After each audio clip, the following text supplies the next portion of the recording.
Bayangkan sebuah kawasan yang selama lebih dari 4 abad berada di bawah satu kekuasaan politik, satu sistem pemerintahan, dan satu otoritas keagamaan. Namun, dalam waktu kurang dari satu dekade, seluruh struktur itu runtuh dan dunia yang lahir setelahnya penuh dengan konflik, batas wilayah buatan, dan ketidakstabilan yang masih kita saksikan hingga hari ini.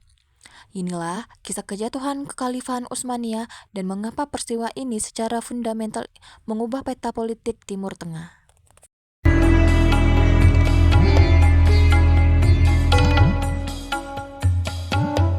Teman-teman, tahu tidak, kejatuhan Kekhalifahan Utsmaniyah ini merupakan salah satu peristiwa paling menentukan dalam sejarah politik Timur Tengah modern, di mana peristiwa ini juga tidak sekadar menandai berakhirnya sebuah imperium besar yang telah bertahan dari 6 abad, tetapi juga menjadi titik balik sejarah yang mengubah dasar struktur kekuasaan, batas wilayah, serta sistem politik di kawasan Timur Tengah.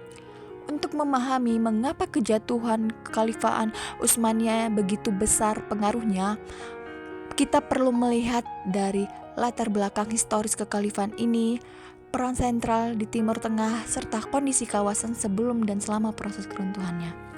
Baik, sebelum itu kita akan melihat bagaimana latar belakang historis kekhalifahan ini.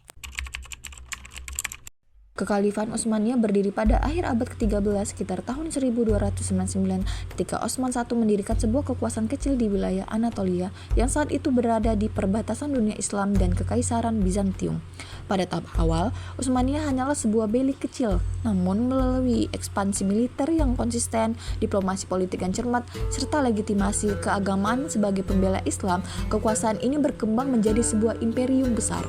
Titik penting dalam pembentukan legitimasi Utsmaniyah ini terjadi pada tahun 1517 ketika Sultan Selim I menaklukkan Mesir dan mengambil alih simbol kekhalifahan dari dinasti Abbasiyah.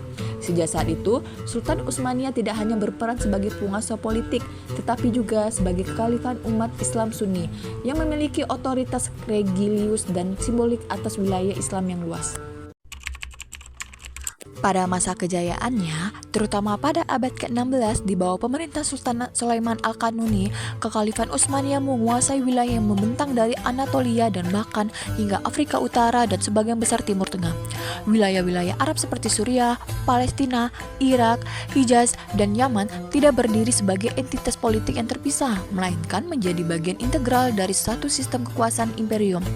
Timur Tengah pada masa ini tidak terfragmentasi secara politik karena seluruh kawasan berada dalam satu kerangka pemerintahan yang terpusat di Istanbul dengan sistem hukum yang menggabungkan syariat Islam dan hukum administratif serta birokrasi dan militer yang relatif stabil. Tahukah kalian bahwa sebelum runtuhnya Kekhalifahan Utsmaniyah, Timur Tengah belum mengenal konsep negara-negara modern seperti yang berkembang di Eropa pada abad ke-19.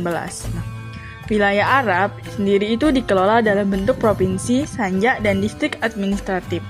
Tanpa perbatasan internasional yang tegas, hubungan antara kota-kota seperti Damaskus, Baghdad, Yerusalem, dan Hijaz itu bukanlah hubungan antar negara, melainkan hubungan internal dalam satu kesatuan politik.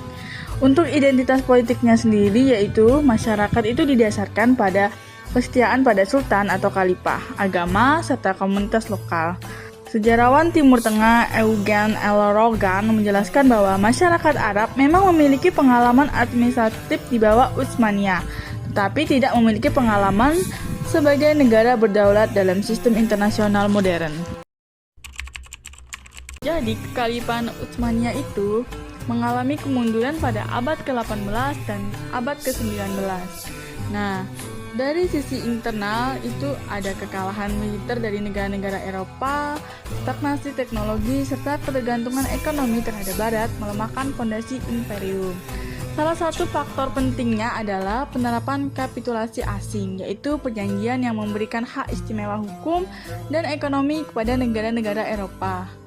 Nah, kebijakan ini tuh tidak hanya merugikan perekonomian negara, tetapi juga menggerogoti kedaulatan hukum Utsmaniyah. Menurut Marison, kapitulasi asing secara bertahap melemahkan otoritas hukum Islam dan negara, serta mempercepat kehancuran kekhalifahan ketika ekspansi militer berhenti. Dari sisi eksternal, Inggris, Prancis, dan Rusia memandang Utsmaniyah sebagai the sick man of Europe dan mulai mencampuri urusan internalnya. runtuhnya Utsmania. Jadi, puncak kehancuran kekhalifahan Utsmania terjadi pada Perang Dunia I. Hal ini terjadi karena keputusan Utsmania bergabung dengan blok sentral berakhir dengan kekalahan telak, yang akibatnya struktur militer dan administrasi negara runtuh, dan wilayah-wilayah Arab mulai diduduki oleh Inggris dan Prancis. Runtuhnya kekhalifahan Utsmania itu menciptakan kekosongan kekuasaan besar di Timur Tengah. Namun, kekosongan ini tidak diisi oleh kekuatan lokal. Melalui perjanjian rahasia Sykes-Picot tahun 1916, Inggris dan Perancis secara sepihak menyepakati pembagian wilayah Arab bekas kekhalifahan Utsmania ke dalam zona pengaruh kolonial masing-masing. Pembagian ini sepenuhnya didasarkan pada kepentingan strategis, ekonomi, dan geopolitik kekuatan kolonial Eropa, seperti penguasaan jalur perdagangan, akses terhadap sumber daya alam, serta pertimbangan keamanan imperial, bukan pada realitas sosial, etnis, historis, maupun religius masyarakat lokal yang telah terbentuk selama berabad-abad di bawah satu sistem kekuasaan Utsmania. Akibat dari perjanjian tersebut, wilayah-wilayah seperti Irak, Suriah, Lebanon, Yordania, dan Palestina dibentuk sebagai entitas negara bangsa baru dengan batas teritorial yang bersifat artifisial. Garis-garis perbatasan ini seringkali memecah komunitas etnis dan sekretarian yang homogen, sekaligus memaksa kelompok-kelompok yang berbeda identitas, kepentingan, dan orientasi politiknya itu untuk hidup dalam satu negara yang sama. Dan kondisi ini menciptakan ketegangan struktural sejak awal pembentukan negara-negara tersebut, karena yang dimana fondasi politiknya ini tidak tumbuh dari konsensus internal masyarakat, melainkan dari keputusan eksternal kekuatan kolonial. Raunak Shahi menegaskan bahwa Sykes-Picot Agreement merupakan fondasi utama pembentukan negara-negara Timur Tengah modern yang memiliki legitimasi politik lemah dan rentan konflik berkepanjangan. Menurutnya, negara-negara yang lahir dari warisan perjanjian ini cenderung mengalami krisis legitimasi, instabilitas politik, konflik sekretarian, serta lemahnya kohesi nasional karena struktur negaranya ini tidak sejalan dengan identitas sosial masyarakatnya.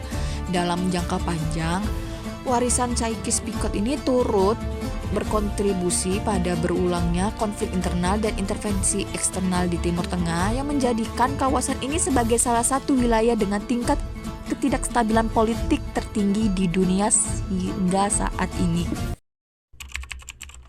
Kejatuhan kekhalifahan Utsmania ini juga menghilangkan sumber legitimasi politik dan religius yang selama berabad-abad menjadi perekat kawasan, di mana penghapusan institusi kekhalifahan pada tahun 1924 ini mengakhiri simbol persatuan politik umat Islam. Negara-negara baru kemudian menggantinya dengan nasionalisme sekuler, monarki kolonial, atau rezim militer yang tidak sepenuhnya diterima oleh masyarakat muslim. Krisis legitimasi ini juga melahirkan berbagai gerakan politik Islam modern serta nostalgia terhadap kekhalifahan sebagai simbol persatuan yang hilang. Yasamain Matter menunjukkan bahwa banyak konflik kontemporer di Timur Tengah, termasuk konflik Israel-Palestina, persoalan Kurdi, serta perang di Irak dan Suriah, berakar langsung pada runtuhnya kekhalifahan Utsmania dan pembagian kolonial pasca Perang Dunia I. Nah, setelah penjelasan tadi dapat diketahui bahwa kejatuhan kekhalifahan Utsmania sangat mengubah peta politik di Timur Tengah karena menghancurkan kesatuan politik kawasan dan menggantinya dengan negara-negara bangsa yang dibentuk secara artifisial. Timur Tengah modern pada hakikatnya adalah produk langsung dari kehancuran kekhalifahan Utsmania dan rekayasa politik kolonial, sebuah warisan sejarah yang dampaknya masih kita rasakan hingga hari ini.